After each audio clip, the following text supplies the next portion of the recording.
So this is our training room. We're going to use this room for all of our community meetings with the community related to law enforcement meetings from our Teen Leadership Academy, Citizens Police Academy, our in-service training of our officers, and our regional training that we're going to host here with other law enforcement agencies.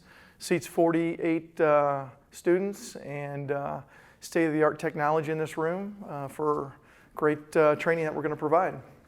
Right now we have our main lobby of the facility, very inviting for the citizens. We have benches out here for them to sit.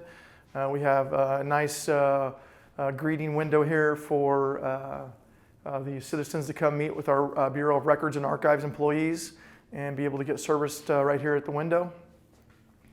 We'll take you back into the secure area of the facility. So we're in here at the secure area of the facility. Right before we get into back where our operations are at, we have an interview room here. This interview room here is turned into a living room, per se. And we did this for a couple reasons. When we have missing children, kids that have been a victim of crimes, sexual assault victims of crimes, we want to make sure when we talk to them it's in a more of an inviting environment, less intrusive, as in a regular interview room where you feel like maybe you are a suspect in a crime. So a lot of victims will be utilizing that room.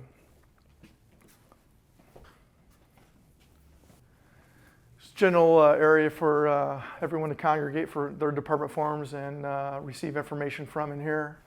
And then back in here we have our Bureau Patrol Commanders. This will be their office in here.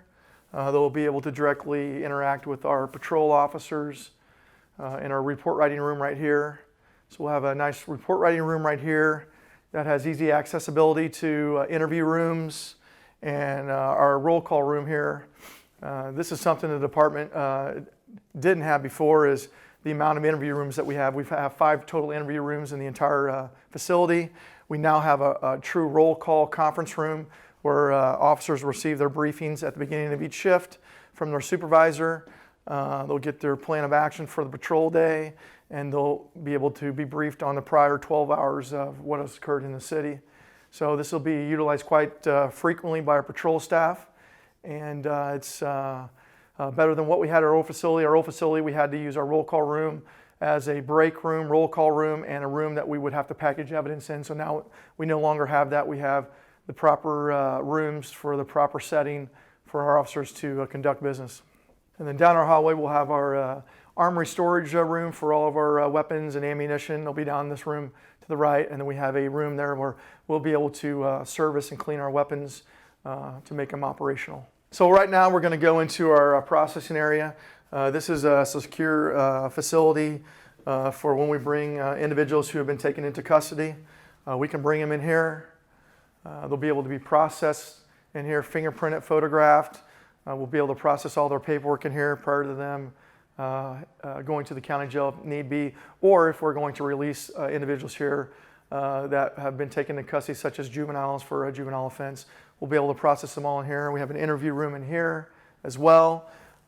We have a room over here where citizens will be able to come and just sit in the waiting room out here to pick up the individual that was taken into custody for us. And right outside this room will be our sally port. And this room here is something that we never had. We had an area that was in the middle of the old police station where there was no security measures in place, and it could lead to concerns that escapability, concerns that they could get in with office staff and interact with office staff. So now that will not happen in here once we have this facility. And here is what we call as our sally port. That is the area in which the officers will come into the garage area. We can now safely, a 2-bay area, safely come in here, shut the doors, and bring an individual out of the vehicle and bring them straight into detention, so there's no chances of an escape. We have several security measures in place in this room that prevent anyone trying to get out of the sally port there. And then we have our Criminal Investigations Bureau right here, the Bureau of Criminal Investigations. So we built this for the future, and we have plenty of workspace in here for all of our detectives. Our commander of the Bureau has an office in here, as well as our supervisor of our Records and Archives Bureau. So They're all located here. This will be a secure location that they can conduct their business and pass along intelligence information that they have. And then we added for the criminal investigations, we added a major case conference room. So now in this conference room, the detectives will be able to collaborate with other law enforcement agencies, the state's attorney's office, when we're conducting joint investigations or trying to share information regarding criminal activity throughout the region. We have the ability to monitor all the interview rooms in the station. The 5 interview rooms at one time, we'll be able to monitor all of them in here while interviews are being conducted if we have a large-scale investigation going on.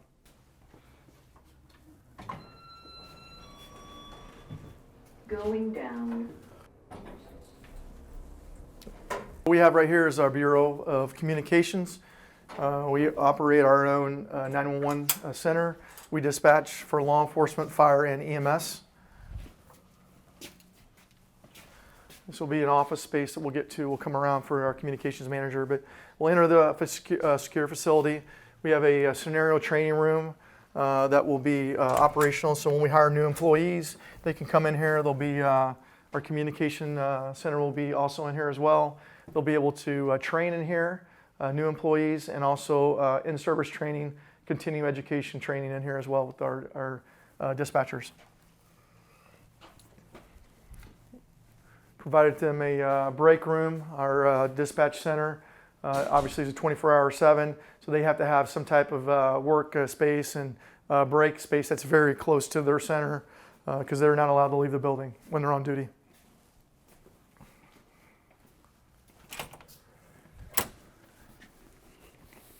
It's important here that we built this center for the future and for future growth. We currently have 4 consoles down here that will meet the needs currently of our calls for service and staffing. We have space here to add 2 more consoles and a supervisory desk for potential adding a supervisor to the center, another supervisor. This here is where all 911 calls, non-emergency calls will come into from the city of Effingham. And then again, we dispatch for all law enforcement, fire, and EMS in the city of Effingham. So this is the hub of any emergency that occurs in the city of Effingham or non-emergency. That call will be coming into this center right here.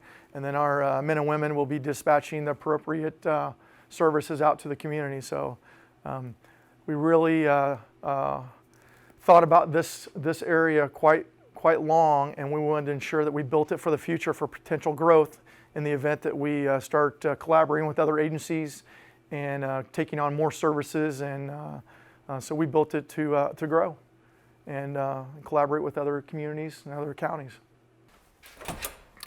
Right here, so this is a huge bonus for us that this is our evidence processing stage. We have 3 stages here for evidence processing. We didn't have this at the old facility. We had a very alarming, concerning problem with the way we were storing evidence and how it was being accounted for, and a way of the officers to properly package their evidence in a safe environment. So now we're in the bag and tag area. Basically what this area will be is where officers will bring in any evidence that's been seized in the community. They'll come in here, they'll have the necessary bags and tags and boxes. We'll have our electronic tracking system for our evidence will be set up in here. They'll be able to bag and properly package the evidence that's been seized in the community. And then the next phase we'll go in here is where we'll come into our processing area in here. This is where we can, the officers transition into our temporary storage lockers. They secure their evidence in there. And then we have other means of crime lab technology over here that we can do some forensics on some evidence that's seized that needs to be taken a look closer regarding drying the evidence and fingerprinting the evidence to see if there's fingerprints on some type of article that we've seized. And then what's really new for us is computer forensics.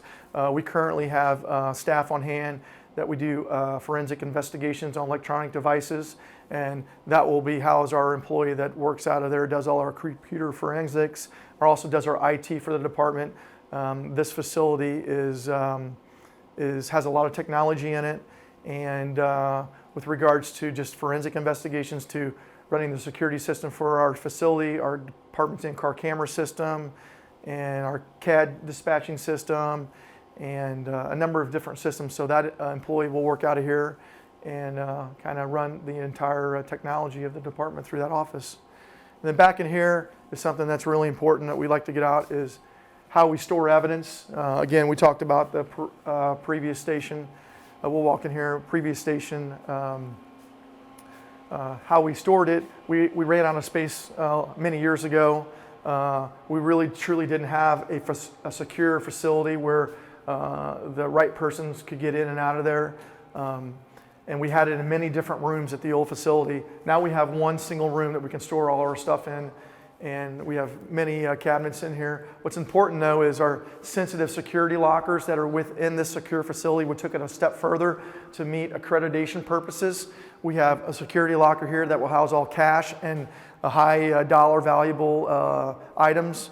And then these lockers here will handle all of our illegal narcotics in these lockers right here. And these lockers will be vented, so there will be no smell of any illegal narcotics down here in the room. We're going to vent these out.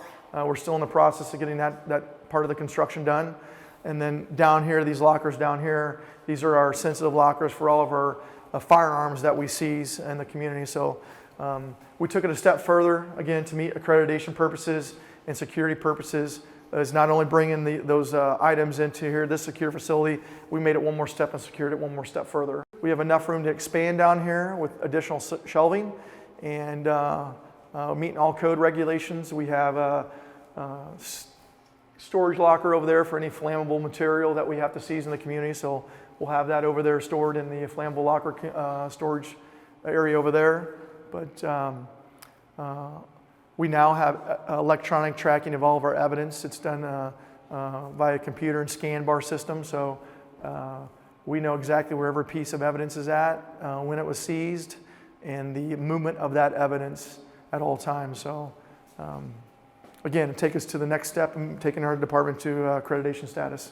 Our records and archives, this is where we store all our archive data that we've been involved with over many decades in the past. So we built this for the future. This was another part of the old department we were lacking is having enough storage space to put those records. You know, we have a lot of records that have to be stored forever that cannot be destroyed. And then we have records that have a shelf life of 10, 15, 20 years, depending on the type of crime or incident was involved in. So we built that for the future. And then in here, what we have is a little training room. So our officers now will be able to conduct our in-service training yearly.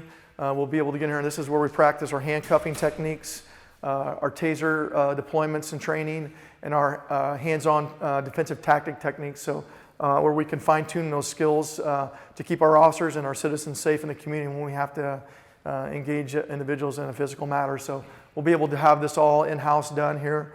We have in-house trainers that can instruct our officers here and meet all of our state requirements yearly.